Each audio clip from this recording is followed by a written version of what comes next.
Жылдам хабарнама. Ассалаумағалейкум, құрметті көрермен, бізді тамашалауда және де бір ғана лайк түймесін басуды ұмытпаңыздар.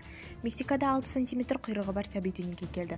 Мексиканың Нуэво-Леон қаласындағы ауруханада 6 см құйрығы бар сау сәби The World газетесіне дүниеге келгені туралы айтылған.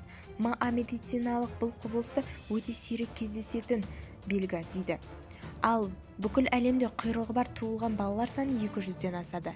Дәрігерлер олардың тіндері хирургиялық жолмен алып тасталатыны үй өсуі жалғастырылуда. Бізді тамашалауда жалғастырыңыз. 2023 жыл өрт сөндірушілердің жалақысы өседі. Ең төмен жалақысы 180 мың теңге болады. Бұл туралы төтенше жағдайлар министрі Юрий Ильин мәлімдеді.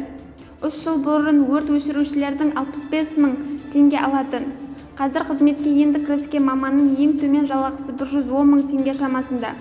2023 жылдың 1 қаңтарынан бастап жалақыны 10%-тен 70%-ке дейін көтеру жоспарланып отыр.